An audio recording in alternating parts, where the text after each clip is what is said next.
Welcome, alumni. I'm Andrew Jahan. I'm our Vice Principal of Operations here. I'm here with Matt Barnes. He is NBC4's morning anchor, one of the co-anchors there, and he's also a 2004 alum. We are doing an interview for our Hawkeye, which will be coming out here soon, and Matt's interview will be featured in there. So we're just going to ask a couple of questions and get to know Matt a little bit more and his recent adventures as well. So Matt, wanted to start it out that you've been to a few Olympics recently. Tell me about how you got involved with that and just take us through what was the best things you did there. It was amazing. I got asked to do it back in 2019, which seems like a whole lifetime ago, doesn't it? 2019, to do the Tokyo 2020 Olympics, which turned into 2021. And it was just one of those things that it was always a bucket list item. You know, last thing I wanted to do in my sports journalism career is cover an Olympics. And the opportunity came about because they wanted someone who could both talk sports news and also be able to handle a camera and do interviews, things like that. Was able to do all that. Both experiences in Tokyo and Beijing were great. Obviously, COVID restrictions involved, but the athletes are so inspirational. The events are so just huge. The volunteers are great. The culture being in both of those cultures was amazing. You can't think of a bigger event probably to cover in the world than the Olympics because the whole world comes together all in the name of sport and celebration of sport. And those are obviously, that's my love right there, as you know. Absolutely. So you got to see a lot of athletes, Yeah. and I think you got to see them after they won their gold medals. Does any particular athlete or experience stick out to you? A couple do. I mean, for one, there was one, David Taylor, who I only got to meet over Zoom. He's a wrestler who went to Penn State, but he's from the Dayton area. And I got to meet over Zoom. His 1-year-old's crying and yelling in the background, and I can just tell he's a dad who's just trying to focus on the Olympics. Here he was thinking he was going to have this baby after the 2020 Olympics. Instead, 2021 happens, and now he's got the 1-year-old going crazy.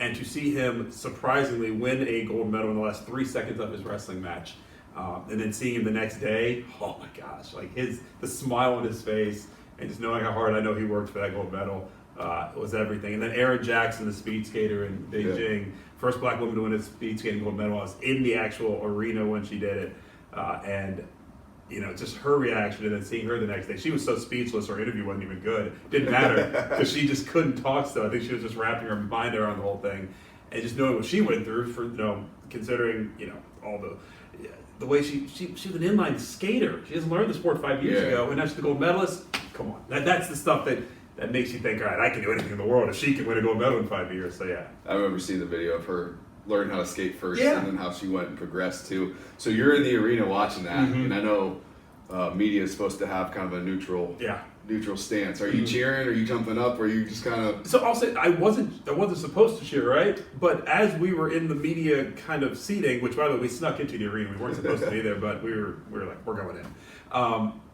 There were other countries rooting on their athletes loudly, media. So we're like, all right, we're going to clap if she wins. And so we clapped, we cheered a little bit, and did not feel bad about it. I wouldn't either at all. That's great.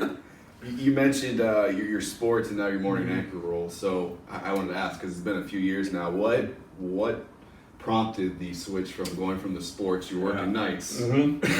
It was an interesting schedule. Very, very interesting. But then you completely flipped it. You're getting out at like midnight. And now you're getting in the studio at 3:30. So what's the prompt of that? It was weird because I've never ever wanted to do news. I thought it was depressing and slow and not my speed, and I love sports so much. And then the news director at the time, when we had a little bit of a shuffling, Cabot Ray retired, Mick Jackson moved up, morning anchor was open. So you interested? No. I'll try it out for a week. Tried it out. I don't know, it was interesting because there's still that element of ad-libbing and having your personality show in the morning show, but also a little bit more variety that you don't get in sports. I mean, granted, I love talking sports all the time, but you get 3 minutes and you talk about Ohio State for half of it, and after that gets old after a while. So after that week, I opened my mind to it, thought about it for another 2 weeks or so, offered me the job, said absolutely, could not be happier. The work-life balance is better, the variety is better. I still cover sports. I go to more sporting events as a fan and now as a journalist. It's been a win-win in every way. And I'll still dabble in sports. I do. Oh yeah. I still dabble all the time. You can catch them sometimes on our football broadcast as well. So you have me working more sports than my own station does. Thank you. That's great. Don't let them know that. So tell me, you're in this role as an anchor in the morning, and everyone finds value in their professions too. Yeah. So what kind of value do you see in what you offer and what you do? I mean, there's no more important time right now to what we do than right now, because we're telling people truth. We're giving people information they absolutely need. Everything from when we were going through the coronavirus crisis to what was going on with elections and things like that. Like, this is important information. That's what we're here for. We are that service. And yes, you can go online and get it, but sometimes you want it from just local people you trust and know that you're going to see in your community. That's why I think we're so important, and I will always say that. I don't think local news is going away, because we are the trusted names. Literally, you know who I am. I know who you are. I'm not going to lead you down the wrong path, because I want our city to get better, just because I live here too. Yeah. You don't get that from the national media, because they're focused on their own lives. Well, my life is intertwined with yours, so that's why I always think it's important. And your morning show takes a very local East Side flair with your co-anchor, Monica, who's a Whitehall grad too. Yeah. So you guys kind of got the East Side worked in there a lot too. So. Yeah, I mean, every time we see anything that involves the East Side, we always kind of perk up a little bit. Like, all right, we know that area. We'll throw a little local flavor in there, Yeah, hopefully we'll get Whitehall Bishop Hartley football game here too, and that'd be really fun. Really ramp it up there. We'd have a bet there. Get a little Jared Smalley you guys got going with Marshall and OU at times too. It's great. Last question before I go into some rapid fire here. Yep. If you could have dinner with one person, living or still passed on to their heavenly reward, who would that be? I've always thought about this, and I think honestly it would be Barack Obama, because I think it could be honestly any president. But I'm going to pick him because I just think the stories you could tell about the decisions you had to make, the people you got to meet, the stories we just don't know, the situation room stuff, and even the fun stuff you get to do, or some of the fun stuff you don't get to do. I just think that is fascinating. Any president. I've always said I'd love to get a beer with George W. and just talk life. Like, seriously, 9/11. How did you manage that? Yeah. So I don't care who it is. Just give me a president and let's talk shop and tell me everything. No, don't hold back. Okay. Yeah. All right. It's great. So the next portion of this is I got 4 best for you. So going off our 4 for 40 now. Yep, of course. You are about halfway through, and I say That's I'm that same that is boat. terrifying. About halfway. We're getting close to that 40 age. But I got 4 best for you. So I'm going to wrap off 4 questions. Yep. They're about best, and you're going to give me quick answers here. Yep. Question 1: what's the best movie you have seen in the last year? Coda, bar none. If you did not see that, won the Oscar, and it should. It will make you cry, it'll make you smile, it'll make you laugh. Coda, say it, Apple TV. All right. There's your plug. Best dish, best food you ate at the Olympics. Oh, that's a tough one, because there's so many good ones.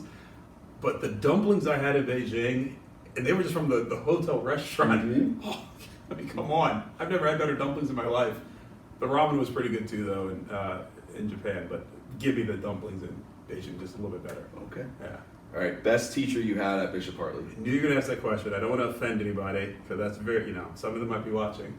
But I'm going to say Miss Travado, my English teacher in the junior year, because she's the one who easily challenged me the most. I got a C+ in her class, and I remember she gave me a look like, "What's wrong with you?" I said, it's like, I know, I'm not really applying myself for and then I got a 4 on the AP test, which means, I got college credit. And she looked at me after when I came back senior year, she said, I was like, I know. I was learning, I promise. I just wasn't applying it. So Here you are now. Yeah, and I always give her credit because she pushed me like no other. Yeah. All right, last one. Best sporting event you've been to?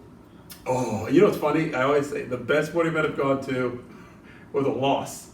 When the Cleveland Indians lost to Chicago Cubs in Game 7 of the World Series. And I was there, that moment when they tied the game. I think we're going to win it all. Hits the home run. Thought for sure we were winning a World Series. It'll always be my favorite moment, though. I mean, I've seen Ohio State win a national championship, Hartley win 2 state championships, all that stuff. Give me the loss, actually. And I have to admit, I gave up on some people Cleveland that night, too. Yeah. And I came back on later on. I said, what is going on? Yeah. Aroldis Chapman came. Oh, my gosh. That by far is my favorite. It seems like long ago, but not that long long ago. It's not long at all. Well, hey, thanks for joining us for this interview. And Matt, I appreciate you being here with everything in your busy schedule, too. You can catch the Hawkeye. It's going to be out here soon. It's going to have a lot of our alumni detailings, and you can check an interview with him. So, Matt, appreciate you. Absolutely. We'll talk to you soon, okay? You have a future in this. No. Okay.